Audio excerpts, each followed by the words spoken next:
자, 커피 한 잔씩 하셨어요? 여유 있을 때 커피도 먹고 그래야 돼. 이제 이럴 때 가면 공부 빡시게 하느라고 커피도 못 먹어요. 지금 옆에 있는 분들하고 안 친해져서 그런데 좀 친해지면 시끄러워요. 지금 딱 들어오는 순간 정 막혔어. 사람이 없는 줄 알았어요, 나 지금. 근데 이럴 때 가면 괜찮으실 겁니다. 자, 여기까지 말씀드렸고, 자, 일단 여기서 공법을 왜 배우는지에 대한 설명을 일단 들어두면, 아, 여기서 그래서 이거 배우는 거구나 라는 느낌이 와야 이 책이 잘 익혀요. 그래서 이거부터 한번 해볼게. 혹시 단독주택이라는 말은 들어봤을 건데, 단독주택 정의는 안 들어봤을걸? 다가구 주택도 들어보셨을 거고, 그리고 단란주점 뭐 이런 것도 들어봤을 건데, 우리가 알고 있는 순수 단독주택 말하는 겁니다. 내가 만약에 이 내 땅인데, 현재 국가가 이 땅은 2종 일반 주거지역으로 쓰세요라고 해놨는데, 이 면적이 500제곱미터라는 거야. 500제곱미터면은 한 150평 정도 돼요. 네, 이 땅에다가 나 건축하고 싶은데 자 단독주택을 내 짓겠다. 자, 요게 순수 단독주택이 있고 우리가 종류가 기초 강의니까 설명 좀 드리겠다.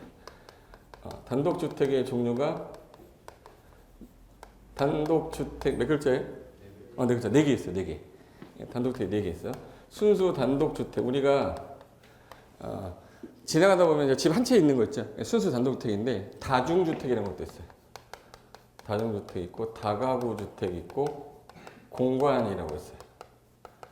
그래서 현재 단독주택 분류 안에 4개의 종류가 있는데 순수 단독주택은 많이 봤겠지만 사람들이 이제 앞에 다자가 붙으면 헷갈리기 시작해요. 다중이라고 했으니까 많은 사람이 무리지어 사는 집 같은 느낌이 다가구는 여러 사람이 가구를 구성해서 산대. 그럼 일반적으로 무리중자를 쓸 때는 1인을 보통 대상으로 하는 거고 요 가구는 뭐 예를 들어서 일단 가구 구성이라고 하죠. 엄마, 아빠, 아들, 딸. 그래서 한 세대가 거주하는 건데 여러 세대가 거주한대요. 그럼 이제 2개 중에 어디가 규모가 조금 더 커야겠네. 다가구 크겠죠. 그래서 법에서 정해놨어. 야, 다중주택은 이렇게 해라. 주거로 쓰이는 게 3계층 이하로 짓는데 3계층 이하로 지어라. 그리고 혹시 바닥 면적이라는 게 우리가 1층, 2층, 3층이면 1층의 바닥 면적, 2층의 바닥 면적, 3층의 바닥 면적 있겠죠? 그 바닥 면적을 다 더하게 되면 이거 건물의 전체 용량이 나와요. 3층 건물의 전체 용량은 바닥 면적을 다 더해야 되잖아. 예를 들어서 3층 건물이 있을게요. 이게 만약에 100제곱미터, 100제곱미터, 100제곱미터야. 이 건물의 전체 용량은 얼마가 되는 거냐 그럼? 300. 그걸 우리는 연면적이라고 그래요. 이을연, 바닥면, 쌓을적에서 연면적이라고 그래. 그럼 어떤 건물의 연면적이 300제곱미터라고 그러고 어떤 건물은 600이라는 거야. 그럼 600이면 연면적 쌓는 게 2배란 얘기죠? 네. 그래서 이게 연면적인데 이걸 우리 다른 말로 한 개 동의 바닥 면적의 합계라는 뜻이야. 이게 정의가 한 개 동의 바닥 면적의 합계. 평상시에 이런 말 들어본 적이 없죠? 평상시에 야 연면적 얼마 건물이야 뭐 이런 말 없잖아. 부동산 관련된 일을 안 한 사람이면 처음 듣는 용어야. 근데 오늘 아마 제가 하는 말이 소련말 같을 수도 있어요. 뭐라는 거지? 한국말인데 들어본 적 같긴 한데 정확하게는 모르는 것들이 되게 많을 거예요. 그럼 내가 하나의 건물이 있는데 바닥 면적을 다 더한 합계를 연면적을 하는데 얘 얼마네 지금? 300. 하나 더 지면. 그 얘는 그렇게 못 짓게 해놨어요. 바닥 면적의 합계를 330 이하로 해놨어요. 바닥 면적 합계를 330제곱미터 이하로 할 거 이렇게 써놨어. 이하.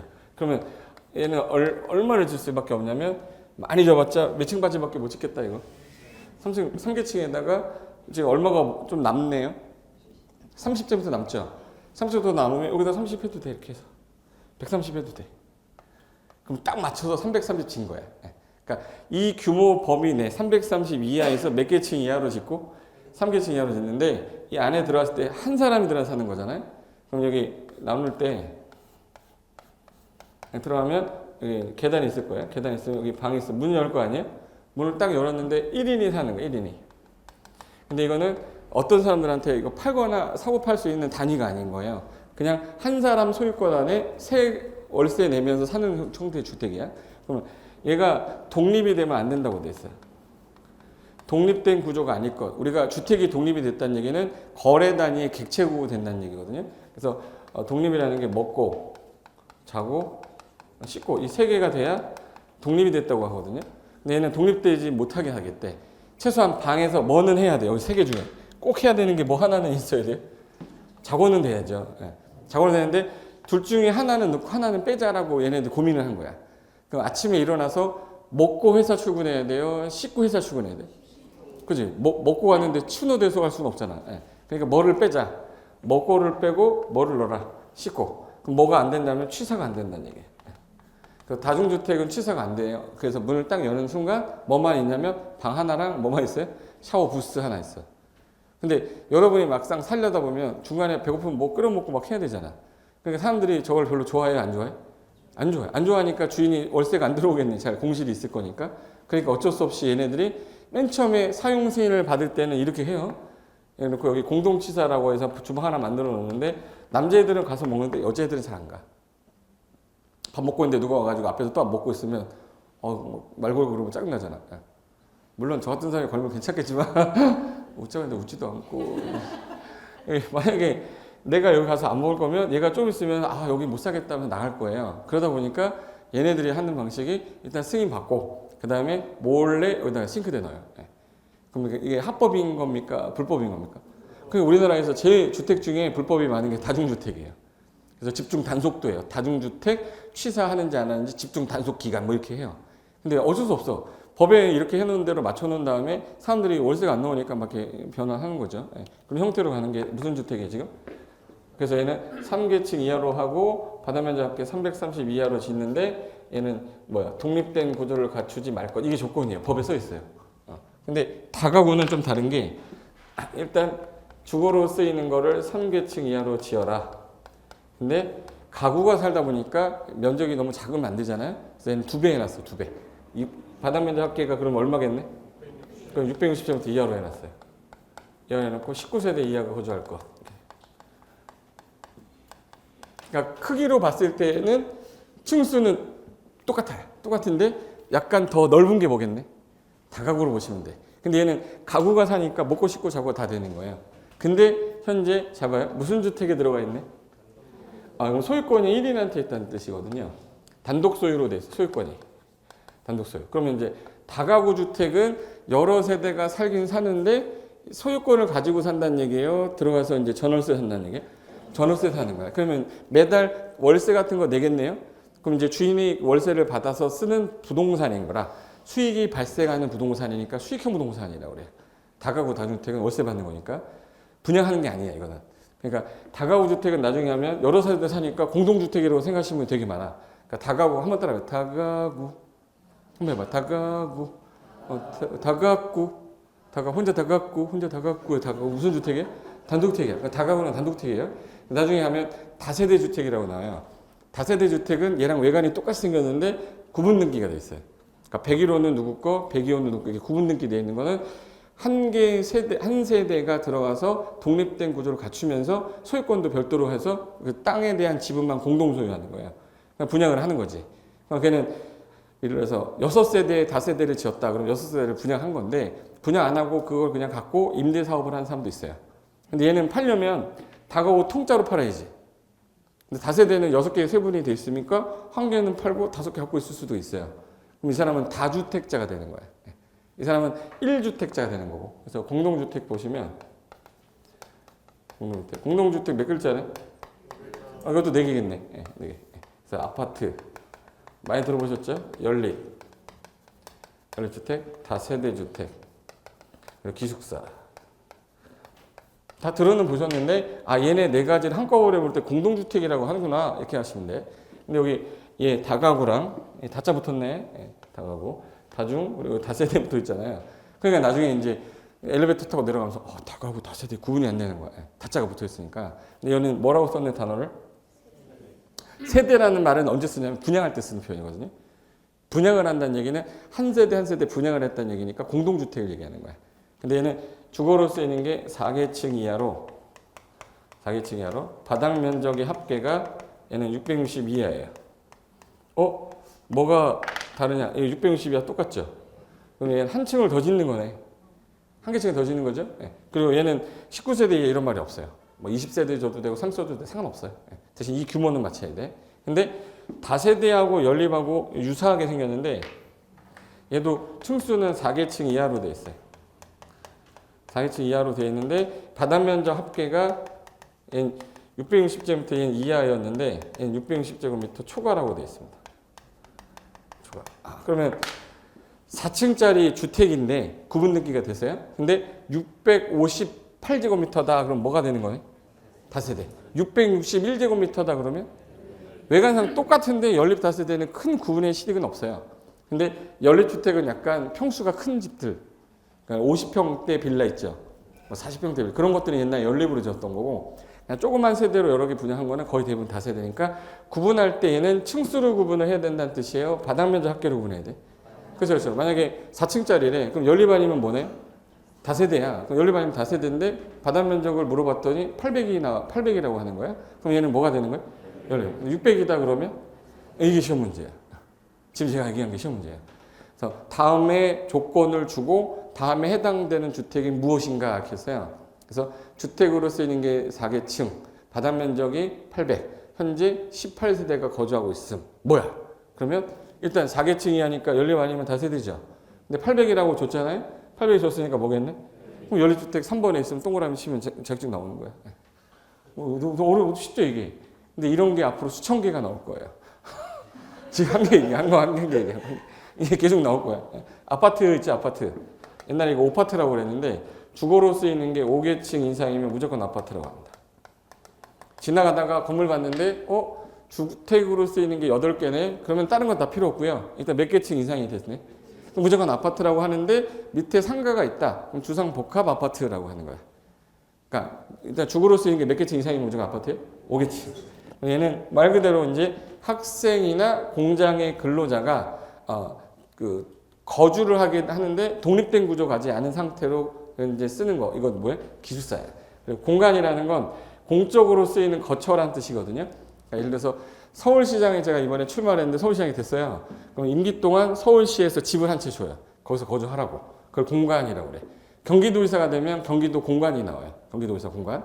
그리고 대통령이 되면 뭐 나오죠? 청와대. 그럼 우리가 청와대를 중개할 일이 없잖아. 그래서 얘가 있긴 있는데 외울 필요는 없어. 시험에 안 나오니까. 제 말 이해되신 거죠? 그럼 이제 우리나라의 주택은 크게 몇 개로 나눠졌네요. 그러면 몇 개로 나눠? 크게 2개. 단독주택과 공동주택을 구분하는데 단독주택 몇 개? 4개. 공동주택 4개. 총 8개의 주택이 있는 거야. 근데 빌라란 말 들어봤어요? 빌라란 말 들어보셨죠? 네. 그리고 혹시 빌라란 말은 주로 누가 만든 거냐? 법률 용어는 아니에요. 법률 용어는 아닌데 연립하고 다세대 중에 얘는 공동주택이니까 지은 다음에 수익을 받으려고 한 거예요? 분양을 하려고 한 거예요? 분양을 하려고 한 거예요. 팔려고 한 건데 연립 분양한다, 다세대 분양한다 할 때 뭐가 좀 없어 보여요. 둘 중에 하나가. 연립이 없어 보이세요? 다세대가 없어 보이세요? 다세대가 없어 보이잖아. 그러니까 다세대 분양할 때 얘네들이 빌라 분양이라고 하니까 사람들이 이미지가 좀 다세대보다는 이미지가 좋아 보이거든. 영어 썼잖아 일단. 잉글리시 쓰면 돼 이제 우리나라는. 근데 빌라 분양했더니 다세대 분양이 잘 되는 거예요. 업자들이 만들어내는 말이에요. 그때 연립 분양한 사람 입장에서는 쟤네 빌라란 말을 쓰는데 우리도 쓰자. 그래서 연립도 빌라라고 그래요.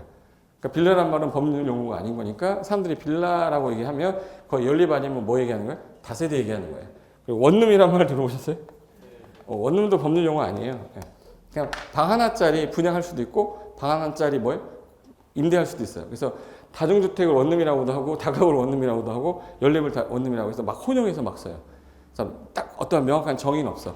방이 한 개 형태의 집인데 팔 수도 있는 거고 방이 한 개 형태의 땅인데 빌려줄 수도 있는 거잖아. 그래서 우린 혼용해서 쓰고요. 아파텔이란 말 들어보신 적 있나요? 아파텔. 아빠 전화해? 아파텔? 아파텔이 뭐야?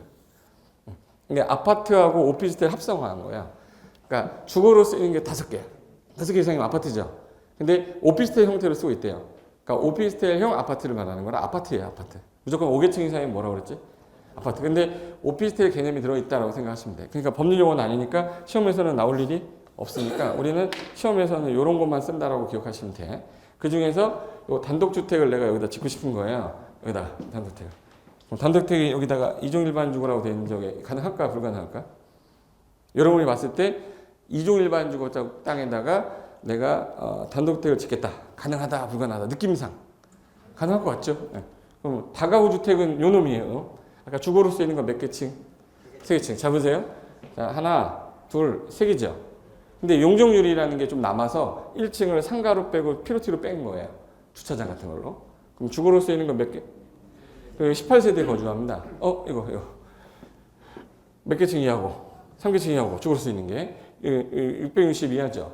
그리고 세대수 18세대래. 그럼 이제 얘는 뭐라고 그래? 다가구. 다가구 주택도 여기 이종 일반 주거에서 가능할까 불가능할까? 가능해요. 근데 지금 무슨 주점이에요? 단란주 근생인데 근린생활 시설인데 여기다 짓겠다는 거야. 여기다 짓게 되면 자 얘랑 같이 있어. 그럼 여기 단란주점이면 뭉쩍 할 거 아니야. 그럼 다가구 옆에 자고 있는 애 잠자다가 뭉쩍 이럴 거 아니야. 예. 주거 환경이 어떻게 돼? 열악해지잖아. 그럼 여기 일반 주거지역, 이종 일반 주거지역에서는 단란주점은 하지 마라고 국가가 규제를 해요. 이걸 우린 좀 어려운 말로 행위 제한이라고 그래. 그럼 내가 내 땅인데도 내 마음대로 못해요.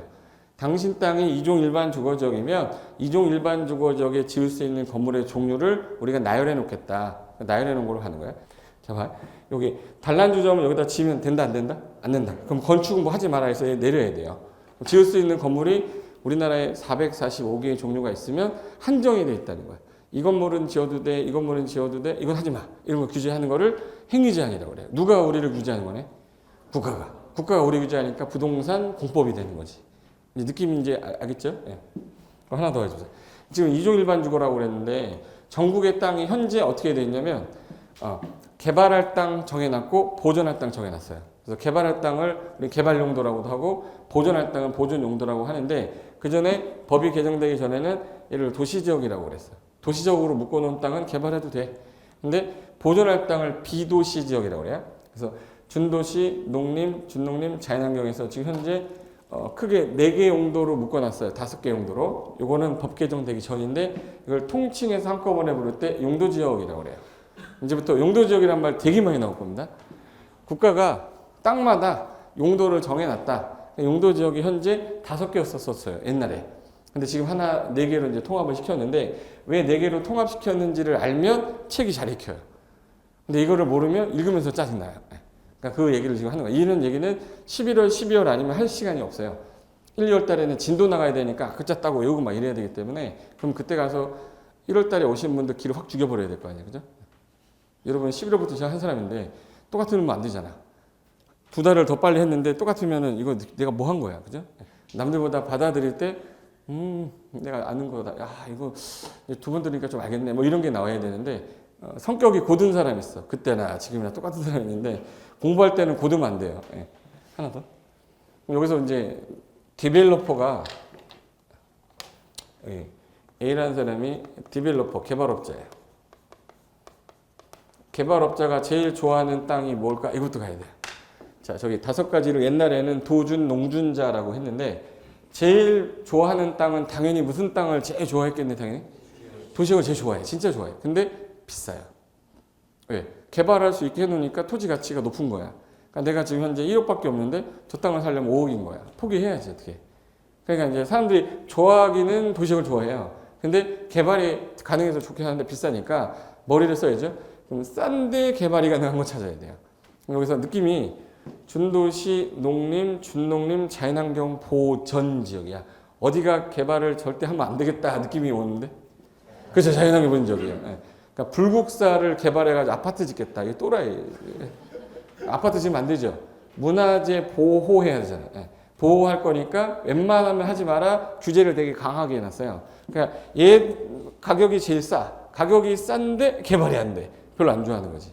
그럼 그 다음에 농림이죠. 농지 살림 줄임말이야. 농지랑 산을 줄임말이야. 농림. 그럼 우리나라 농지 살림은 개발해야 돼, 보존해야 돼. 보존해. 그러니까 얘도 이제 싸긴 한데 개발이 안 되는 거야. 근데 앞에 무슨 글자 붙어놨네. 그렇죠. 이제 준자 붙으니까 느낌이 농림으로 보존하긴 보존할 건데 약간 개발을 허용하겠다 이런 뜻이에요. 여기 도시적으로 개발할 건데 일단 하지 마. 일단 하지 말고 준해서 관리하겠다는 얘기야. 그럼 요 2개 중에 둘 다 개발인 허용되는데 어느 게 조금 더 비싸게 생겼네? 그렇죠. 준도시가 비싸. 왜? 좀 이따 개발하면 바로 일로 가거든. 근데 얘는 한 단계 거쳐가야 되잖아. 그죠? 그러다 보니까 준도시를 제일 좋아했었어요. 제일 좋아하는데 얘보다 좀 비싸. 근데 이거는 좀 싼데 한계가 우리나라 비도시 지역은 층수 제한이 있는데 4층 이하로 돼 있어요. 4층 이하니까 10층짜리 질 때랑 4층짜리 질 때랑 어디가 수익이 훨씬 더 많이 나오냐? 당연히 10층짜리인데 그걸 못 지어 여기는. 못 지니까 개발하고 싶은 사람 입장에서는 그 제한이 너무 싫은 거예요. 근데 여기 가만히 보니까 준도시도 좋아하고 준동도 좋아하는데 사람들이 더 많이 몰려있는 곳이 여기야. 더 싸니까. 근데 몇 층 이하로 묶여 있어요? 4층 이하로 묶여 있다 보니까 사람들이 저 제한만 없어지면 어떻게 한번 해보겠다 이런 생각을 갖고 있어요. 근데 이게 1990년대, 즉 2000년도 전까지는 저 제도를 쓰고 있었는데 문제가 하나 발생하기 시작한 거예요. 어떤 문제가 발생했냐면 현재 제가 그림 그린 거 볼게요. 여기가 도시지역들이에요. 도시지역 중에 도시는 사람이 몰려 살 거니까 먹고 자고 하는 지역 있어야 되죠. 그걸 우리는 주거지역이라고 그래요. 주거지역. 주거지역인데 일하는 곳도 있어야 될 거 아니에요. 옆에다가 이제 만들어 놓은 게 상업지역이에요. 상업지역. 공장도 있어야 되니까 뭐 공업지역. 근데 얘네들 다 개발해 버려서 건물 다 져버리면 중간에 환경이 너무 많이 파괴되니까 그러면 쉴 공간이 있어야 된다 해서 녹지지역을 껴놨어요. 그럼 도시지역 중에서 개발을 하긴 하되 현재 조금 일단 하지 말아라 하는 게 녹지지역이에요. 근데 여기서 개발에 제일 많이 허용되는 게 어디겠다? 느낌상. 상업이겠죠. 상업지역이 건물 제일 높잖아. 허용 범위가 제일 완화되어 있기 때문에 땅 가격은 비싼 거야. 우리가 있는 이 지역이 상업지역 같으세요? 주거지역 같으세요? 공업지역 같으세요? 상업지역 느낌이 풍기는데 상업이 아니야. 이 주거지역이에요. 근데 여기서 바로 건너편이 상업지역이야. 그 롯데백화점 주변 있죠. 거기가 상업지역이야. 자, 롯데백화점 있는 건물하고 이 건물하고 봤을 때 차이점 있죠. 거기 유흥시설도 좀 있고 술집도 많고 하죠. 그럼 여기 가만히 보시면 단란점 이런 거 들어와 있나? 안 들어있죠. 주거지역이라고 들어온 거야. 그러니까 이거를 법에서 여기 구역까지는 상업지역, 여기 구역까지는 주거지역, 여기는 녹지지역 이렇게 다 정해놨어요. 그걸 이제 용도적 구분하다 보니까 이렇게 된 거고 그리고 현재는 관리적으로 통합을 시켰는데 이게 통합이 된 원인을 제가 설명을 드리려고 하는 거예요. 여기 딱 보니까 삼바가 이거 여기다 개발해가지고 건물 짓는 것보다 그래도 수자원도 보존하고 뭐 해안 생태계, 상수원, 자연환경 이런 거 개발을 못하게 묶어놓은 게 자연환경 보존적이라 대한민국 전체 땅의 10% 정도가 자연환경 보존적이에요. 그럼 이제 하나 보여드릴게요. 자 이거 어디 같아요 여기? 잠실이죠 잠실. 롯데월드 보이잖아. 롯데월드. 롯데월드 현재 잠실 옆에 제2 롯데월드 개발하기 전이에요. 막 지금 현재 그 짓기 전에 지금 찍은 사진인데 딱 여기는 용도 지역이 상업지역 같으세요? 주거지역 같으세요? 상업이죠. 근데 얘네들 딱 보니까 아파트잖아. 아파트 여기 단독주택 같은 거 있어 보이죠? 여기 상가 건물 여기 라인으로. 그럼 여기까지는 상업지역, 뒤쪽은 주거지역이겠네. 그래서 근데 얘는 저층 주택이고 얘는 고층 주택이죠. 아 이거 구분을 또 해놨어. 전용해서 주택만 지어라 해서 전용 주거. 일반적인 기능 포함하겠다 해서 일반 주거인데 일반 주거 지역을 또 3개로 나눴어요. 일단 이거부터 할게요. 주거지역인데 전용해서 써라 전용 주거지역. 일반적인 다른 기능 포함했다 해서 일반 주거, 상업 기능 포함한다 해서 준주거 이렇게 해놨어요. 그러니까 주거지역도 또 몇 개로 세분을 해놨네. 3개. 그래서 이걸 전일준이라고 그래요. 한번 따라해요. 전일준. 일준아! 전일준. 박일준 아니야? 뭐야? 전일준. 전용 주거, 일반 주거, 준주거인데 제가 아까 분명히 전용해서 주거만 해라. 그럼 뭐 위주로 지란 뜻이네? 집 위주로 지란 얘기잖아. 근데 아까 집이 종류가 2종류였거든요. 무슨 주택하고 무슨 주택? 단독하고 공동이니까 야 그러면 2개로 나누자. 1종하고 2종. 이 법을 만든 사람이 그냥 만든 게 아니라 상식적으로 만들어야지 법은. 그러면 1종은 주로 뭐 위주로 지세요? 그렇죠. 단독주택 위주로 지세요. 2종은 공동주택 위주로 지세요. 그럼 어디가 땅값이 좀 더 비싸겠구나. 그래서 2종이 비싸겠죠. 그리고 일반 주거는 3개로 나눴는데 1종, 2종, 3종 이렇게 3개로 세분했어요. 잘 잡으세요. 일반적인 주거 기능인데 편리한 기능 때문에 상가도 넣었어. 근데 얘가 들쑥날쑥 해가지고 그래서 1조라든 이런 게 안 되잖아요. 그럼 낮은 건 낮은 것끼리, 중간은 중간끼리, 높은 건 높은 것끼리 해서 3개로 나눴어요. 그럼 저층, 중층, 중고층이 되겠네. 그래서 얘를 저층, 중층, 중고층. 그럼 층수로 따지면 우리나라는 저층을 4층 이하로 보거든요. 저층 몇 층이야? 4층 이하. 얘는 층수는 중간이라 지자체 조례마다 약간 다른데 보통 7층에서 12층 사이 정도 돼요. 층수 제한이 없어. 그럼 이제 저 아파트 보이죠? 자, 이 아파트가 있는 아파트 얘 20층이 넘어. 그럼 뭐겠네 이거? 3종 일반 주거라 저게 들어간 거예요. 아파트를 지어서 3종이 된 거예요? 3종 일반주거로 지어놨기 때문에 그거에 맞게끔 지은 거예요. 근데 여기 10층짜리 좀 약간 저층 아파트가 있어. 그럼 이제 중층 정도 되는 건 몇 종이겠네? 2종 일반주거야. 좀 낮은 거 있다, 4층 이하짜리 있다, 그럼 뭐야? 1종 일반주거야. 저렇게 정해놓은 거예요. 그 다음에 상업 기능도 집어넣고 공업 기능도 넣고 업무 기능도 넣었어. 그럼 얘는 주거 기능 외에 다른 기능이 들어갔죠. 그래서 주거에 준해서 관련돼서 준주거라고 하거든요. 이거 보세요. 지금 옆에서 봤을 때 여기 어디 같아요? 석촌호수인데. 지금 현재 저 빈 땅 보이시죠? 저 빈 땅이 제2 롯데월드 부지였었어요. 여기 송파구청이고. 그리고 이제 이쪽이 올림픽공원. 그럼 올림픽공원은 도시지역 중에 무슨 지역에 해당되겠구나? 주상공록 중에. 녹지지역인 거야. 근데 여기 아파트 딱 보니까 고층이죠? 고층짜리야. 그럼 여기서 일반주거 중에 뭐겠네, 이거? 3종 일반주거겠죠. 느낌상. 제 말 이해되세요? 예. 그럼 여기 볼까? 이건 이제 위에서 찍은 항공사진, 위성사진인데 여기 석촌호수 이쪽 라인으로 여기 롯데월드 있는 데가 상업적이겠죠. 상업적은 보라 색깔로 표시하게 돼 있거든요. 주거지역은 노란 색깔로 표시하게 돼 있고 공업지역은 파란 색깔로 나오거든요. 보세요. 자, 보라 색깔 보이십니까? 저 보라 색깔이 무슨 지역이에요? 상업지역. 근데 이 노란 색깔은 주거지역인데 2종 일반, 2종 일반, 2종 일반, 2종 일반 뭐 중간에 3종 일반도 있고 막 그래요. 그럼 뭐가 제일 많네 여기서? 주거지역이 많아요? 상업지역이 많아요? 주거지역이 많아요. 서울시의 땅이 50%가 주거지역이에요. 서울시 땅에. 그러니까 가다 자빠지면 넘어지면 주거지역 그럼 맞아요. 예. 상업지역이 얼마 안 돼. 4%밖에 안 되기 때문에. 그러면 주거지역 땅값이 비싸야 되는 게 맞을까? 상업지역이 땅값이 비싸야 되는 게 맞을까? 상업지역이 땅값이 비싼데 상업지역에 가까운 주거지역이고요. 상업지역에서 먼 주거지역이야. 그럼 어디가 더 비싸겠네? 그렇죠, 그렇죠. 상업지역 근처에 있는 애가 나중에 상업용지가 부족하면 주거지역을 상업으로 바꾸겠죠. 그 용도 변경이라고 그래요. 용도 변경이 돼서 주거지역이었던 땅이 상업으로 바뀌면 땅값이 올라가겠네? 이런 것들을 정보를 캐가지고 투자를 하는 거야, 우리가. 그러니까 해당 지역에서 용도 지역 바꾸는 건 내가 바꾸는 게 아닌 거거든요. 그래서 이게 이제 토지를 현재 규제를 해놓을 때 용도 중에 주거 상업 용도 해놓은 거. 근데 난개발이라는 단어 썼는데 저 개발 앞에 난자 어지러울 난자예요. 개발을 어지럽게 해놨다는 뜻인데 좀 쉬운 말로 풀었으면 계획성이 없이 무작위로 막 개발한 거를 우리는 난개발이라고 합니다. 그래서 계획 안 짜고 그냥 막 개발해 놓은 걸 난개발이라고 하는데 난개발의 원인이 뭐냐면 25층짜리 건물 전하는데 앞에 도로가 넓어야 돼? 좁아야 돼요? 넓어야 되는데 도로가 1차선 도로야. 근데 25층 전왔어. 어디 갔더니 2층짜리 건물들만 쫙 있는데 4차선 도로야. 이상하지 이거. 예. 그러면 사람들이 많이 들어오는 건물 앞에는 도로가 넓어야 되죠? 근데 막 개발하다 보니까 도로 계획은 짜지도 않고 건물만 들이대진 거야. 나중에 살다 보니까 맨날 차 막혀. 불편하기 시작하죠? 뭐가 부족하다는 뜻이에요? 제가 아까 분명히 아까 인프라라고 그래서 우리 사는데 꼭 있어야 되는 시설에서 아까 기반 시설 그랬죠. 뭐 도로, 철도, 항만, 공항, 주차장에서 53가지가 있어요. 여러분이 올 때 거쳐왔어 다. 전철 타고 왔죠.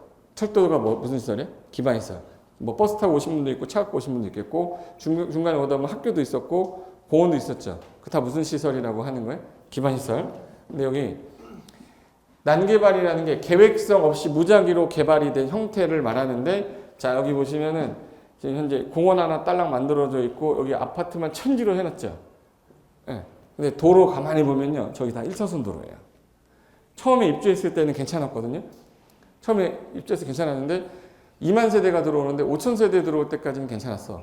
근데 7천 세대 정도 입주 다 되고 1만 세대 들어오니까 아침에 출근을 해야 되는데 차를 몰고 가는 사람이 분명히 7시에 출근해도 괜찮았는데 7시에 나가면 맨날 지각을 하는 거예요. 왜? 입주를 많이 하니까 동시간대 차가 많이 나온 거야. 도로는 옛날 그대로고. 근데 15,000세대에 나오니까 이제는 7시에 출발하면 9시에 도착이 안 되고 9시 50분 도착이야. 그럼 몇 시에 일어나야 돼? 6시. 수업의 원활한 진행을 위해서 제 입모양을 보시면 답이 있으니까 이거 보세요.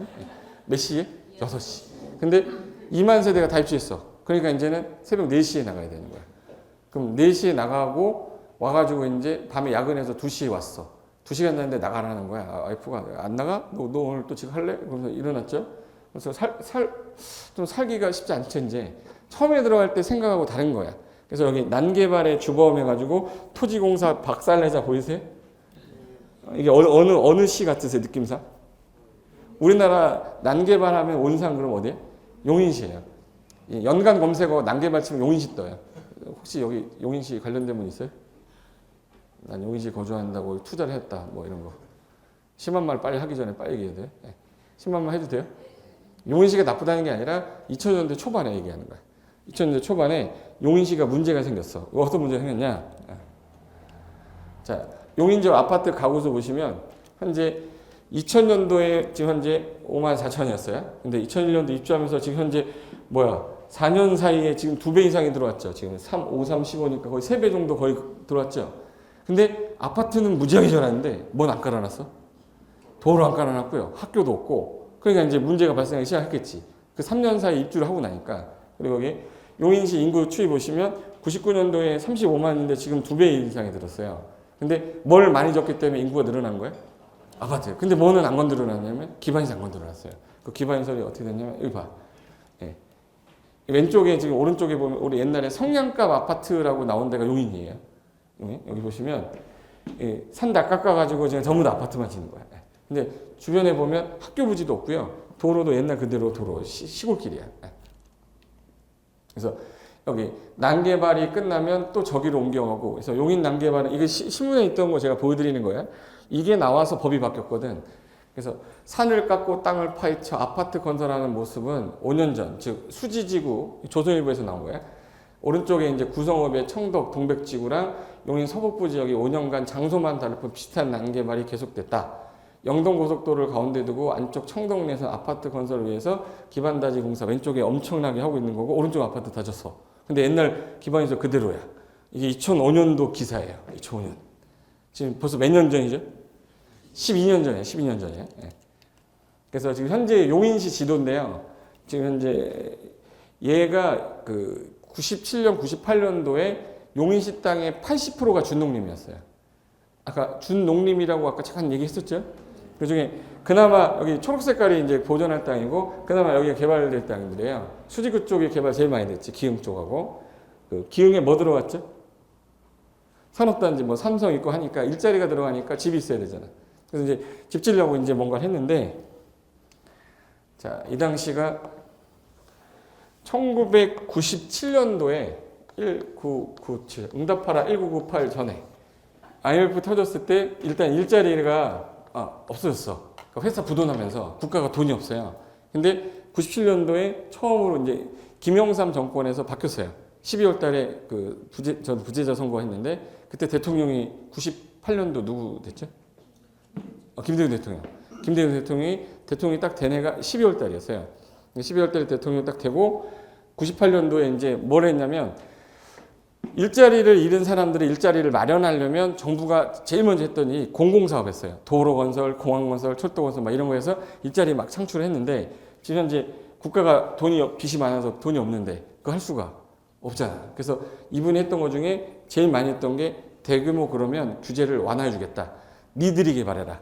니들이 개발하면서 일자리를 창출해 하면서 행위자를 완화해 줄 때 준농림 지역을 건드렸어요. 준농림 지역 아까 제일 좋아한다고 그랬죠. 근데 준농림 지역이 아까 몇 층이야? 4층이야. 그냥 4층이 하니까 뭘 못 짓는데? 아파트를 못 지어요. 4층이 하니까 많이 져봤자 연립 아니면 다세대야. 그럼 당연히 이제 돈이 되려는 건 뭔데? 아파트인데 저 4층이야가 묶여 있으니까 야 그럼 안 되겠다. 여기 4층이야라고 하는 거 없애버려. 그래서 아파트 건축할 수 있게 해준 거예요. 준농림 지역에다가 아파트 질 수 있게 해준 거예요. 그럼 이제 개발업자들이 그래서 여기 들어가서 여기 용인시입니다. 용인시 여기다가 아파트 짓고 아파트 짓고 아파트 짓고 아파트 짓고 아파트 짓고 아파트 짓고 아파트 이거 만드느라 죽는 줄 알았어요. 다 아파트예요. 다 아파트인데 세대수 봐보실래? 다 몇 세대야? 299세대라고 돼 있죠. 여기 하나만 멍청한 사람이거든요. 299세대를 지었다는 얘기는 몇 세대를 안 지었다는 얘기네? 300세대를 안 지었다는 얘기는 300세대를 지으면 뭔가가 나오는가 봐요. 그래서 예전에 300세대 이상 아파트를 건설하게 되면 그 분양을 받는 사람들한테 학교용지 부담금을 내라고 그랬었어요. 그러니까 학교용지 부담금을 제가 그때 냈을 때 480만 원 냈거든요. 분양받고 480만 원을 또 냈어. 학교용지 부담금으로. 근데 500세대 이상인 사람들은 냈겠죠? 300세대 이상이니까. 이거 분양받을 때 3억 주고 받으면서 450만 더 냈단 말이에요. 근데 299세대는 몇 세대 미만이니까 안 내도 되는 거야. 그럼 안 내도 되니까 어느 게 분양이 더 잘 되겠네. 그렇죠. 299세대 잘 되겠죠. 분양 해먹으려니까. 그러니까 299세대 엄청 줘놓고 1단지, 2단지 뭐 만들고 막 이랬어요. 그래놓고 나중에 보니까 입주하고 나니까 뭘 안 냈는데? 학교용지부담금을 안 냈어요. 그러니까 주변에 학교가 없지. 학교가 없어요. 학교 없어. 그러니까 저도 초등학교 때 오전반, 오후반이었는데 2학년 때까지 오후반이었거든요. 오전, 오후반 있으신 분 있을 거야. 아마 저 나이 때 비슷할 것 같은데 제가 창동 초등학교 2학년 22반 2번이었어요. 쓸 때 2 이렇게 썼어. 기억을. 그러니까 오후반이었어. 44개 반이었던 거지. 그러니까 애들 나올 때 이렇게 치고 못 들어갔었거든요. 근데 오후반 했을 때 3학년 되면서 얘네가 이제 다른 학교가 생기면서 갔어요. 그러니까 학교를 지을 땅이 있었다는 얘기지 그때는. 근데 여기 같은 경우는 산들론인데 아파트만 들다 줘놓고 도로는 그대로 1차선 도로야. 그래서 이제 학교를 지으려고 보니까 학교를 저 멀리 져놔야 돼요. 여기 단지 근처에다 져야 돼. 단지 근처에 땅이 없는 거야. 예. 확보를 안 했으니까. 그러니까 어쩔 수 없이 상가 매입해가지고 위에다가 운동장 만들어요. 그래서 초록 색깔 이렇게 뭐 초점 멈춰가지고 나온 학교 다 용인시 학교야. 오전반, 오후반이야 다. 여기 학교가 기존에 하나 있었는데, 그러니까 2,000명 수용이 가능한 데고, 여기도 학교가 하나 있었는데, 여기는 1,500명 수용이 가능한데, 현재 1,000명 있고, 여기는 1,000명 있다고 이렇게. 그럼 이제 더 들어올 수 있는 학생 수가 지금 1,500명 들어오는 거죠. 1,500명 들어오는데, 5,000세대가 입주를 했을 때, 2만 세대 넘게 들어왔거든. 5,000세대에 들어왔을 때 10%만 있어도 500명이죠. 초등학생이. 근데 10%가 아니라 보통 이제 가족 구성원이 20% 이상 나왔기 때문에 20%면은 벌써 1,000명이야. 그럼 1,000명을 여기로 보냈어. 그럼 500명 남았죠. 그래서 좀 있다가 한 3개월 있다가 또 7,000세대가 들어왔어. 이제 7,000세대 들어왔는데 애들이 학교를 보내야 되는데 500명밖에 수용이 안 되는데 2,000명이 더 들어가야 되잖아요. 그러니까 이제 부랴부랴 학교를 지으려고 했더니 학교 지을 땅이 없어요. 그러니까 찾아보니까 저기 산에 땅이 있는 거야. 빈 공터에. 여기다가 이제 학교 줬어요. 그럼 이제 얘네가 여기 나와가지고 여기 산을 가야 돼, 산을. 여기 와서 이제 여기까지 오는데 1시간 걸렸는데 올라가는데 또 1시간이에요. 그래서 초등학교가 거의 대부분 산에 있으면 다 용인시예요. 웃자고 했는데 웃지도 않고 대부분이 그랬단 말이에요. 근데 그 당시에 그럼 학교만 없었냐? 그게 아니에요. 뭐도 없었어요? 도로가 1차선 도로, 시골길이에요, 그대로. 근데 용인시에 있는 사람들이 대부분 용인시에서 일하지 않았거든. 서울에 있던 사람들이 집값 싸다고 해서 내려와서 출퇴근하려고 갔는데 여기서 출근할 때 여기 있는 아파트에 애가 차를 갖고 딱 나왔는데 아까 말했던 6시에 출근할 때도 멀쩡했었단 말이에요. 8시까지 갔는데 입주가 다 되고 나니까 새벽 4시에 나와야 돼요. 그리고 밤에 야근하면 2시에 들어왔어. 2시간 자야 돼. 집에 가는 게 맞아요? 그냥 회사 앞에서 자는 게 맞아?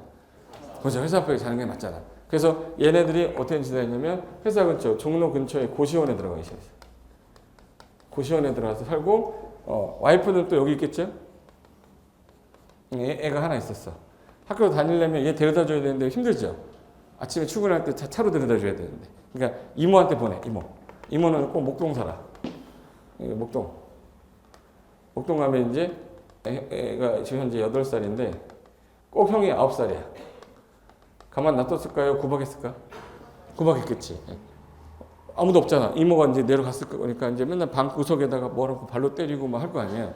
그래서 일주일 만에 한 번 보면 아버지라 부르지 못하고 얘가 이제 정신적으로 이상해지는 거야. 엄마는 또 혼자 있으니까 외로워요, 안 외로워요? 맨날 창밖만 보는 거야, 창밖만. 창밖을 보는데 저기 잘생긴 사람이 지나가요. 주택관리 사무 소장이에요. 눈 맞잖아, 이렇게.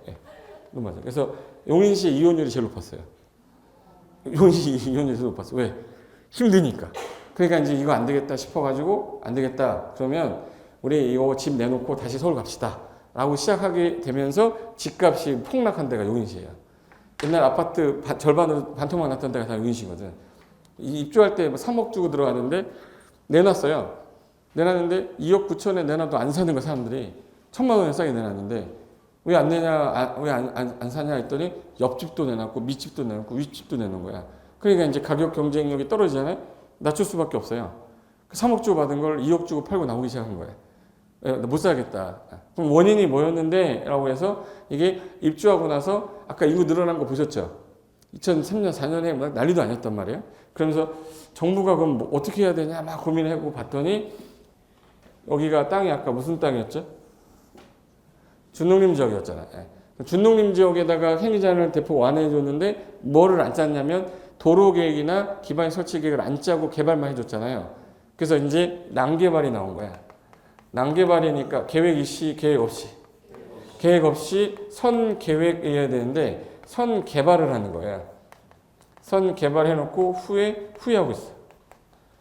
선 개발 후회하고 있어. 그럼 애초에 후회하지 않으려면 먼저 뭐부터 짰어야 되는데 선계 계획 짠 다음에 그 다음에 이 계획에 맞춰서 용량을 맞췄어야죠. 4차로 도로니까 2층까지 가도 돼. 2차로니까 여기는 10층까지만 하면 돼. 이렇게 해야지 사기가 편하단 말이야. 그래서 선계획 후 개발이란 취지로 이 당시에 부동산 관련된 부서가 건설교통부였거든요. 건설교통. 지금은 국토교통부인데 그 당시에 건설교통부에서 슬로건이 계획 없는 개발 없다. 난개발을 방지하자. 이게 슬로건이었어요. 그래서 앞으로 어딘가를 개발한다면 반드시 뭐부터 짜겠다. 계획. 그 계획 없는 개발 없다가 슬로건이기 때문에 이제부터 가장 문제된 놈이 누구니 했더니 무슨 지역이에요? 준농이에요. 또 문제됐던 게 도시지역이야. 그럼 요 놈 둘을 없애버리라고 한 거예요. 없애버리고 집중적으로 관리하겠다 해서 얘를 관리적으로 통폐합시켰어요. 무슨 지역으로? 관리지역. 그래서 이제 아까 용도지역이 크게 5개였잖아요. 5개였는데 준자 들어간 두 놈을 하나로 뭘로 묶었다고요? 집중 관리하겠다고. 그래서 관리지역으로 통합하면서 4개 용도로 바뀐 거예요. 그 바뀌면서 법 체계가 바뀌었어요. 더 볼까? 여기 준도시하고 준농림 지역이 가장 큰 문제가 됐던 지역이라서 야, 여긴 안 되겠다. 건드리지 마. 그래서 얘네들 슬슬 문제가 생겼어요. 한번 보여줄게. 이게 용인시의 산등성이 아파트예요. 여기 시골길이죠. 그대로 아파트만 지은 거예요. 이게 이제 성냥갑 아파트. 그리고 이제 학교, 초등학교 여기 산에다 져놓은 거예요. 여기 출신 여자애들은 다리가 다 두꺼워요. 지나가다가 21~22살 정도 되는데 두껍다. 너 용인시 살았지? 그러면 어떻게 이래. 대부분 다리 두껍다 그러면 용인시야. 그러니까 머리는 비고 몸은 튼튼해진 애들이 있어요. 여기. 그래서 이제부터 안 되겠다 해서 아파트 지면 학교 짓고, 아파트 지면 학교 짓고, 그 다음에 뭐 깔아야죠? 도로. 그래서 용인에서 여기저기 가는 도로 엄청 만들기 시작한 거야. 2005년도부터. 그래서 서울에서 용인 가는 고속도로도 그때 만들기 시작한 거야. 용서고속도로인가? 서용고속도로예요? 용서해주고 용서고속도로잖아. 용인하고 서울 가는 고속도로 만들고 막 했던 게 이때 나온 거예요. 여기 이제 축정고가도로인데요. 저기서부터 여기까지 오는 데만 몇 시간 걸렸냐면 1시간. 제가 옛날에 2002년도에 월드컵 때였는데 용인 강의할 일이 있어서 아침에 10시까지 가야 되는데 되게 일찍 나왔어요. 7시인가 나와서 가는데 8시부터 막히더라고. 도착했는데 11시, 12시 된 거야. 죽는 줄 알았어. 난 지각하는 건 너무 싫어하는 사람이거든. 근데 그때 당시에 용인시 내가 다시 가면 사람이 아니다 그랬어요. 그 정도야. 여기 중간에 보면 간이 화장실 있어요. 앞에서 누가 문을 딱 내리면 같이 내려야 돼. 같이 싸고 와야 되니까. 한 명씩 교대를 할 수는 없잖아. 그래서 여기 문제가 됐던 거고, 그래서 얘네들이 이제 강력하게 요구한다. 뭐 이거 학부모들이 중축을 막 지 멋대로 하고 막 이러면서 위험했었거든, 되게. 그리고 이제 아파트 신축 결사 반대. 왜? 얘네 들어오면 또 힘들어지니까. 그래서 현재 저 문제가 발생하니까 법을 바꾸면서 용도지역 체계를 바꿨어요. 이제 개발 용도는 무슨 지역으로 하겠다고? 도시지역. 여기 비도시 지역 중에 아까 분명히 말씀드렸어요. 준자 들어간 놈이 뭐로 바뀌었다고? 관리지역. 그래서 현재 관리지역이 된 거예요. 그럼 아까 준농림하고 준도시 있던 일로 간 거네요. 얘는 성격이 벌써 몇 가지가 있냐면 농림 성격도 있고 자연환경 보존 성격도 있고 도시적 성격도 있겠네. 성격이 몇 개겠네 그럼? 세 가지. 그래서 관리지역은 3개로 세분한다 이렇게 된 거야. 외우는 게 아니라 그렇게 만들었기 때문에 이렇게 만들었구나 그냥 이해하면 될 거를 암기를 하면 앞글자 따서 외워봤자 의미가 없는 거야. 하나 볼까? 그러니까 사람이 요거 4개를 한꺼번에 부를 때 이제 뭐라 부른다고 이제? 용도지역이라고 불러요. 그래서 사용도라고 그래요. 우리나라 용도는 몇 개입니까? 크게 용도가 4용도라고 해요. 4용도인데 사람이 제일 많이 몰려 사는 지역이 어디일까요? 그럼 어디? 그럼 이 4가지 중에 대한민국 요 땅 중에 제일 많이 분포 차지하고 있는 게 뭘 것 같으세요? 느낌상? 도시지역이 제일 많을 것 같잖아요. 도시지역이 많지 않아요. 제일 많은 게 농림지역이에요. 우리나라 땅의 50%가 농림지역이에요. 대한민국은 산하고 논으로 돼 있잖아. 외국인들이 우리나라 오면 놀래요. 산이 너무 많아서. 근데 우리는 산에서 안 살고 여기 사니까 산이 없는 것 같이 느끼는 거지. 어쩌다 한번 등산 갔다 오고 내가 왜 올라갔니 막 그러잖아. 그게 이제 산이 그렇게 많은데 어쩌다가 이제 우리 살다가 가는 거지. 맨날 사는 게 아니기 때문에 산이 많다라 인식이 안 돼 있는 거예요. 제일 많은 게 농림지역. 두 번째로 많은 거 어딜 것 같아요? 관리지역이에요. 관리지역 25%. 그 다음에 세 번째로 많은 게 도시지역 15%밖에 안 되고 10%예요. 그러니까 대한민국 땅의 15%만 개발이 되고 나머지 다 보존되어 있는 거야. 그 중에 인구 사람이 너무 많이 몰려있으니까 안 되겠다 해서 아까 주상, 공록 4개로 나눴죠. 주거지역이 아까 전용주거, 일반주거, 준주거 있다고 그랬잖아. 그러니까 전용이 아까 주택의 종류가 몇 개라서요? 그래서 얘는 1종 전용, 2종 전용 나눴죠. 일반주거는 1, 2, 3종 3개로 나눴던 거야. 그리고 관리지역은 자연환경 보존지역 성격이 있으니까 얘는 보존할 자를 그대로 떠서 보존관리라고 했고요. 농산물, 임산물, 생산지역이죠. 그래서 예로 정하기 애매할 때는 생산관리라고 했고 도시지역으로 들어가려면 개발하는 땅이죠. 개발하려면 반드시 뭐 자라고. 그래서 계획관리라고 해놓은 거야. 그래서 현재 세 가지가 보존관리, 생산관리, 계획관리가 된 거예요. 그럼 계획관리가 옛날에 준도시지역이고 생산관리가 옛날에 준농림인 거예요. 그래서 지금 이제 보생계에서 몇 개로? 3개. 얘네들은 세분 안 합니다. 그럼 이제 도시지역은 몇 개로 세분이 된 거예요? 몇 개? 4개. 관리지역은 3개. 그럼 4개에다가 3개 더하면 7개, 8개, 9개죠. 그래서 우리나라 사용도 9개 지역이라고 그래. 사용도 9개 지역인데 그중에 사람이 너무 많이 몰려 있어서 주상공로 나눌 때 전일준, 중일육은, 전일준, 보생자 또 나눴잖아요. 근데 아까 얘가 몇 개로 나눠진다고 그랬지? 1종하고 2종. 그러니까 1, 2, 3종. 6개죠. 7, 8, 9, 10, 11, 12, 13, 14, 15, 16개. 17, 18, 19, 20, 21. 총 21개. 대한민국 어딜 가도 21개 중에 하나가 지정이 돼 있는 거예요. 그러면 4, 9, 21이라고 그래요. 따라요. 4, 9, 21. 4, 9, 36 하면 이제 가면 안 놔두는 거예요. 그러니까 사용도 9개 지역 총 몇 개 용도로 나누고요. 21개로 나눠서 지금 전국 토지를 관리하겠다라고 만들어 놓고 얘를 아까 세분할 때 전용주거를 1종하고 2종 일반 주거를 1, 2, 3종 나눴을 때 아까 잠깐 잠실 쪽 사진 보여드렸죠. 걔 노란 색깔이 되게 많았죠. 다 주거지역인데 몇 종이 제일 많았어요? 주거지역 중에서 전용주거는 3%밖에 안 돼. 서울시에. 3%밖에 안 되고 거의 대부분 8, 90%가 일반 주거예요. 준주거도 많지 않아요. 그러니까 일반 주거가 대부분인데 그중에 제일 많은 게 2종 일반 주거예요. 가다가 자빠지면 2종 일반 그럼 다 맞아요. 근데 준주거는 약간 주상복합 형태로 돼 있어요. 주상복합 형태. 그래서 현재 용도 지역이 이렇게 됐어. 그럼 내 기출문제 하나 풀어볼게요. 자, 이거 내가 넣은 건데 28회 시험은 작년 시험이니까 지지난주 시험이에요. 지난주에 시험 보고 지난주에 저 이제 3박 4일 잠깐 좀 나갔다 왔죠. 나갔다 와서 오늘 첫 강의야. 좀 제정신이 아니야. 시차적이 안 돼가지고. 외국을 좀 좋아하는 스타일이라 웃지도 않네. 어떡하지 이거. 1년을 데리고 와야 되는데. 자, 28회 기출문제인데 제가 지금 설명한 거를 듣고 풀 수 있으면 저 정도는 할만하다 이런 느낌이 오면 돼요. 기출문제 하나 풀어볼게요. 이게 몇 번 문제냐면 43번 문제였어요. 그러니까 공법이 41번부터 80번까지 40문제를 했잖아요. 그러니까 세 번째 문제야. 세 번째 문제인데 국토개입 법령상 용도지역 중에 도시지역에 해당하지 않는 걸 찾으래요. 도시지역이 아까 주상공록이었죠. 주상공록 지우면 남는 거 답이겠네. 그럼 일단 계획관리지역이 아까 어디 있었지? 도시에 있었어요? 도시 바깥에 있었어요? 아까 계획관리, 관리지역이잖아요 이거. 아까 도시지역, 관리지역, 농림지역, 자연환경에서 도시지역 있었고 비도시지역 있었잖아요. 그럼 관리지역은 도시지역에 들어가, 도시지역에 안 들어가? 안 들어가. 그럼 여기 녹지지역은 주상공록, 녹지지역 있었죠. 근린상업, 상업지역 있었죠. 전용공업지역, 주상공업지역 있었잖아요. 녹지지역, 주상공, 녹지 있었네. 그러면 얘 2, 3, 4, 5는 어디에 속하고? 그러면 계획관리에 속하지 않으니까 답 몇 번이에요? 1번. 이거 시험 문제. 이게 1년 동안 공부한 사람한테 물어볼 내용입니까, 이게? 여러분 지금 10분 듣고 지금 맞췄잖아. 자꾸 이렇게 불편하게 대답 안 할 거야? 그러니까 문제가 너무 어려운 것도 있지만, 그게 기본적인 개념 묻는 문제도 있단 말이에요. 근데 그거를 다 암기해서 푼다고 생각하면 안 되고, 일단 얘가 핵심이 물어본 건 뭐냐면 용도 지역이 총 4개 용도인데 4개 용도가 도간, 농자 4개였지 않습니까? 그중에 도시지역 안에 들어가는 게 주상공동 4개가 나눠졌고 나머지 비도시가 관농자였잖아요. 여기 도시지역하고 비도시지역 나눴었잖아요. 근데 관리지역, 계획관리가 여기 들어있잖아. 얘가 주거지역에 들어있는 게 아니잖아요. 그럼 도시지역에 있는 거 4개를 써놓은 다음에 16개 중에 4개 쓴 다음에 아닌 거 골라봐라라는 문제인 거예요. 그러니까 용도지역의 완전 기본 개념으로 본 거지.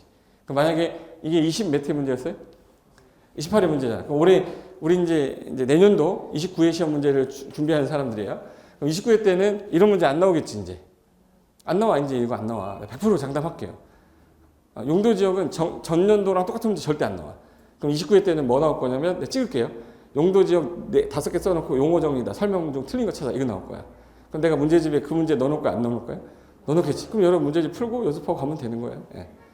사람이 머리를 써야 되는 거 아니에요. 예. 그동안 여지껏 기출됐던 유형을 비추어 봤을 때 용도 지역 문제는 항상 전에랑 똑같은 문제 낸 적이 한 번도 없어요. 그럼 용도 지역은 내년에 나오면 행위자 아니면 정의 묻는 문제야. 그럼 이제 올해는 공부를 뭐 위주로 하면 되냐면 아까 21개 용도 지역이 있었잖아요. 걔 이제 용어 정리 있는 거 몇 번을 연습하고 그 용도 지역 행위장 관련된 게 나올 거야. 그럼 행위장 관련된 거 공부하시면 일단 한 문제는 나 먹겠다라고 하고 이제 가는 거예요. 예. 너무 양이 많기 때문에 줄여가야 되거든 우리는. 처음 공부할 때는 그게 안 돼요. 일단은 요 정도 수준 문제가 나온 적도 있구나. 그것도 바로 2주 전에 나온 거예요. 예. 아까 전에 잠깐 말씀드렸는데 서울시만 제가 끄집어내요. 서울만 끄집어내는 사진이에요. 근데 서울은 아까 그 도시지역하고 비도시지역 있었잖아요. 서울은 비도시가 없어요. 그냥 도시지역만 돼 있어. 그러니까 주거, 상업, 공업, 녹지로만 돼 있어요. 그 중에 제일 많은 게 딱 봤을 때 노란 색깔이 많아요, 초록 색깔이 많아요, 상업 보라 색깔이 많아요. 노란색 50%, 48%예요. 그러니까 서울의 땅의 절반이 주거지역인 거예요. 그럼 우리가 지금 어디 있는 거죠 지금? 뭐 나쁘진 않아도 이제 일단 강에서 한참 멀죠. 네. 근데 보니까 요만큼 절반 정도가 뭐네? 주거지역이죠. 요 외곽은 초록색깔이죠. 서울시 외곽이 개발 제한 구역입니다. 개발 제한 구역으로 다 자연 녹지로 돼 있어요. 녹지지역이다 이거. 녹지지역. 녹지지역이 40% 정도 되는 거예요. 주거지역이 거의 50%고. 그럼 그 다음에 많은 게 우리나라 서울의 공업지역은 영등포에 몰려 있어요. 영등포 쪽에 여기 금천구에 있어요. 그리고 여기 중간에 여기 동작구에 여기 시멘트 공장 하나 있고 이쪽에 노원에도 좀 있어요. 그리고 공업지역이 없어. 서울은 거의 대부분이 뭐로 되어 있냐면 주거랑 녹지로 되어 있고 공업지역이 6%, 상업지역이 4%예요. 뭐가 제일 적네? 상업지역. 근데 상업이 되게 많은 것처럼 느끼고 있잖아. 우리가 거기 있으니까 그런 거예요. 항상 거기서 활동하고 하니까 상업이 많은 것처럼 보이는데 상업지역은 4% 정도밖에 안 되기 때문에 그러면 서울시 땅 중에 제일 비싼 땅이 어느 땅이겠네 당연히? 상업. 적지, 행위장 완화되는 거기만 돼 있지. 그러다 보니까 땅값이 올라가죠. 여기서 우리나라 전국에서 제일 비싼 땅이 어디에? 종로에 여기 중구 있죠. 중구 가면은 네이처 리퍼블릭이라고 옛날 상업지역이 있어요. 거기가 한 평당 2억 9,780만 원인가 그래. 그러니까 한 평에 3억인 거예요. 한 평에 3억이야. 그러니까 요만큼이 3억이야. 자빠져서 한 바퀴 돌면 1억, 내가 1억 3억짜리 놓여 있다고 온 거야. 근데 저기 전라도 가면 소도섬이라고 있는데 거기는 1제곱미터당 80원이니까 38입니다. 240원. 평당 240원인 땅도 있어요. 그러니까 만 원 주면 저 섬 하나 줘요? 그러면 거실로 줄게 이렇게 해요. 근데 그걸 팔진 않는 거죠. 근데 위치가 다르니까 용도도 다르고 걔는 자연환경 보전 지역에다가 사람도 살지 않아. 그러니까 거래될 확률이 없으니까 가격이 낮겠지. 근데 얘는 사람들이 워낙 많이 몰리고 중국인도 오고 뭐 하다 보니까 상업지역에다가 유동인구도 많아. 살려는 사람 입장에서는 돈을 더 던져야죠. 그러다 보니까 가격이 계속 올라간 거지. 그러면 토지 가격에 가장 큰 영향을 끼치는 거는 일단 용도지역인 개념인 거예요. 그러면 저 사람은 주거지역인데 1종 일반 주거 땅 갖고 계시고 이쪽 분은 3종 일반 주거 땅 갖고 계셔. 그럼 아까 어디가 층이 더 높았죠? 3종이 더 많이 질 수 있어요. 그럼 가격이 어디가 비싸야 돼? 그럼 3종 일반 주거가 비싼 거예요. 이제 말은 이제 느낌이 왔죠. 그렇다고 무조건 3종 일반이 비싸다는 건 아니고 얘는 도로에 붙어 있는데 얘 산골짜기에 있을 수도 있잖아. 그럼 이용 가치는 얘가 더 난 거죠. 그때는 또 1종 일반이 더 비쌀 수도 있는 거예요. 그러니까 현재 용도 지역만 설명했을 때는 행위를 할 수 있는 게 좀 많은 땅이 비싸구나. 근데 이게 어디 위치에 있냐? 서울에 있는 3종 일반이냐, 부산의 3종이냐, 경주에 있는 3종이냐, 광주의 3종이냐에 따라 전국에 있는 땅들이 똑같은 땅이어도 가격은 다 천차만별인 거예요. 개념 이제 아셨으니까 여기는 25층짜리 아파트고 얘는 12층짜리 아파트고 얘는 4층짜리 연립이고요. 얘는 2층짜리 단독주택이에요. 자, 이 건물이 왜 이렇게 됐냐? 이 건물 지어서 3종 일반이에요? 3종 일반이라 예진 거야? 3종 일반 예진 거고 2종 일반이라 예진 거고 1종 일반이라 예진 거야. 토지 이용계획 확인서를 떴을 때 그 용도가 써 있는 대로만 이용을 해야 돼, 우리는. 안 그러면 국가가 난잡한 개발이 될까봐 용도 지역 체계를 딱 정해놓고 이 용도로만 써라. 그래야 토지가 효율적이고 경제적 이용이 될 거다라고 규제하는 게 행위제한인 거예요. 그래서 내 맘대로 하는 게 아니라 정해진 목적이 정해져 있으면 그거에 맞춰서만 건축을 해야 되고, 아파트를 그럼 지려면 잠깐만 보세요. 아파트는 아까 몇 개 층 이상의 아파트라고 했지? 그럼 이제 1종 일반은 안 되죠. 4층이니까. 그러니까 2종하고 몇 종? 준주거도 가능한데 비쌀 거 아니에요? 건설회사가 제일 좋아하는 땅이 그럼 2종 아니면 3종이겠네. 근데 얘는 층수 제한이 없죠. 더 지려면 몇 종이 제일 좋아? 그래서 건설회사가 제일 좋아하는 땅이 뭐예요? 그러면 3종 일반 주거라고 하시면 되는 거야. 내가 예를 들어서 현대건설 다녀. 현대건설의 아파트 부지 매입 담당자야. 걔네는 3종 일반 아니면 안 봐요. 왜? 3종 일반 주거에 지어야 수익률이 높거든. 제 말이 드셨죠? 1종 일반 주거를 샀어. 근데 못 져. 어딨어요? 4층이에요. 연립이나 지금 타운하우스 져야 돼요. 타운하우스는 지켜지는데 잘 분양이 안 돼. 왜? 세대수가 적을수록 관리비가 많이 나올 거고, 그 앞에 있는 단지는 상가는 장사가 안 될 거 아니에요? 라면 하나 먹으러 갔더니 문 닫았어요. 그럼 한참 가야 돼. 이마트까지 언제 가? 근데 아파트 단지가 되게 크면 상가가 활성화되어 있을 거 아니에요? 그럼 할인도 되게 높아. 왜? 얘도 상가, 얘도 슈퍼하고 얘도 슈퍼 하는데 얘가 조금 더 할인해주면 일로 가잖아. 그러니까 우리는 이제 가만히 누워가지고 작은 거 먹잖아요. 관리비도 적게 나가고. 그러니까 단지는 클수록 좋은 거고, 단지는 학교도 들어와 있대. 2000세대 이상이면 초등학교 들어가게 돼 있어요. 우리 아들내미 아파트 내려가서 바로 학교 가는 게 좋아요.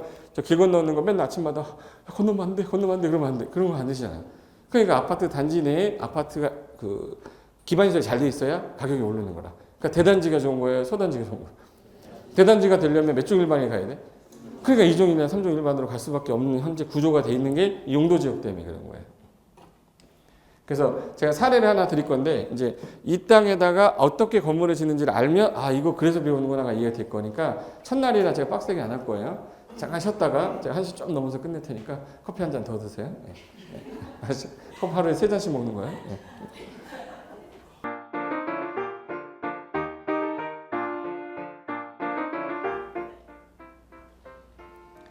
안녕하세요. 부동산 공법 강의하는 고상철입니다. 지금 현재 우리가 이제 공부를 하다 보면은 가끔가다 이제 자료를 좀 편하게 좀 보고 싶은데 우리가 일일이 출력을 하거나 할 수가 없기 때문에 제가 이제 SNS에서 바로 자료 다운 받아서 스마트폰에서 바로 볼 수 있게 자료 다운 받는 방법하고, 그리고 필요한 플레이, 예를 들어서 동영상도 볼 수 있게 밴드를 만들어 놓은 게 있는데요. 그 밴드를 제가 간단하게 소개시켜 드릴 건데, 밴드는 다 스마트폰에 다 있으실 거예요. 그럼 이제 제가 하는 거는 안드로이드로 하는 거기 때문에 만약 아이폰 갖고 계신 분들은 그냥 똑같이 밴드만 하나 만드시면 돼요. 밴드 이제 플레이스토어에서 다운 받으신 다음에 자 이거 눌러요.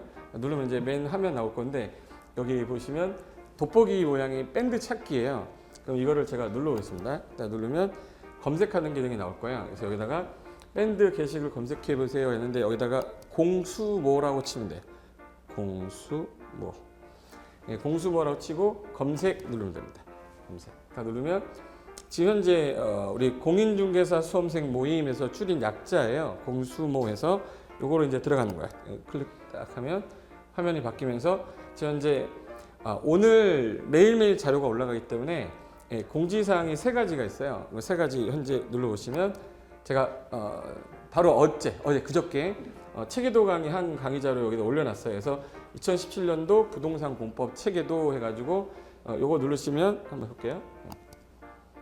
이제 매주 제공하는 자료인데, 여기 2017년도 자료 다운 받으실 때는 여기 화면 보시면 이렇게 해서 이제 다운 받는 표시예요. 그래서 요거를 클릭을 딱 하면 파일 여기가 나올 거예요. 바로 열면은 화면에서 볼 수 있고, 휴대폰에 저장하고 싶다 그러면 내 휴대폰에 저장했다가 불러오면 되고요.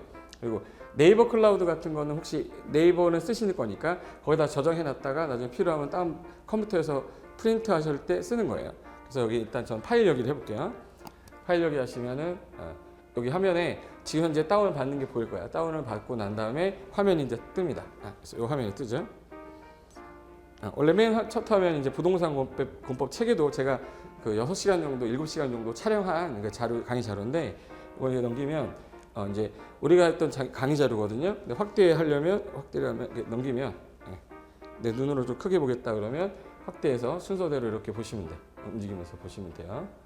그래서 요거 총 14페이지니까 14페이지까지 해서 제가 확대 한번 해볼까요?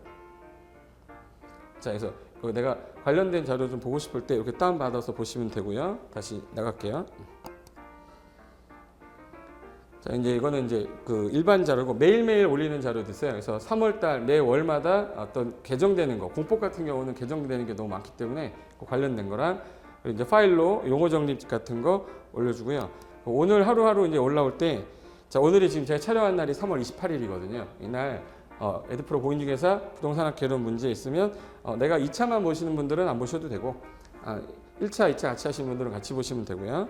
그리고 세법 모바일 매일 용어도 하나씩 올라가니까 심심할 때 세대가 뭐냐 그 구분에 대한 거 그리고 1일 학습이라고 그래서 28일 날 오늘 하루 한 문제 이제 평가해 보는 거야. 풀어보면 누르시면 한 문제 풀고 쭉 올리면 이게 답은 맨 밑에 있습니다. 이게 바로 보이면 안 되니까 그래서 밑에 있어요. 이렇게 해서 우리 전과목 관련된 강의 자료는 여기에 올라갈 거니까 참고해서 오시고 제가 이제 부동산 공법만 관련돼서 관리하는 밴드인데 이번에는 검색하는 창 있죠? 검색하는 창. 자, 처음부터 할 때처럼 들어가 볼게요. 자, 여기 맨 처음에 밴드 화면에 들어가시면 맨 위에 여기 돋보기 보이시죠? 돋보기 누른 다음에 이번에는 제 이름 치면 됩니다. 고상철 칠게요. 자, 치면 밴드가 2개가 나오는데 이거는 제가 이제 실무 중개업을 하시거나 토지 투자하시는 분들 대상으로만 모아놓고 하는 거고요. 이제 공인중개사 공부를 하는 분은 여기 공법의 시인이라고 해서 고상철 명품 공인중개사가 되는 게 여기 1660명 있죠. 그래서 요거 누르시면 제가 이제 공법이 최근에 개정이 됐다. 그러면 여러분이 일일이 찾아볼 수가 없잖아요. 그래서 시험 보기 전까지 문제하고 개정되는 거 그리고 5분 정도 제가 줄여가지고 압축해서 하는 강의들은 여기다 올릴 거니까 여기서 이제 필요한 사항들 있으면 부동산 거래 관련된 거, 지역조합, 직택조합 그리고 밑에 보시면 이제 문제 같은 거 있어요. 1일 문제 같은 거 올려놨으니까 여러분 이제 시간 날 때 제가 매일 글을 올리는 게 아니라 필요한 자료 있을 때만 올리기 때문에 알림을 받으셔도 불편하지는 않을 겁니다. 그래서 밴드를 가지고 막 이렇게 밴드 홍수라 막 아침에 일어나면 밴드 여러 개 와 있잖아요. 그렇게 안 하고 필요한 자료만 올릴 거니까 필요하신 분들은 이렇게 해서 보시면 되겠습니다. 자, 그러면 이제 강의장에서 뵙겠습니다. 수고하셨습니다.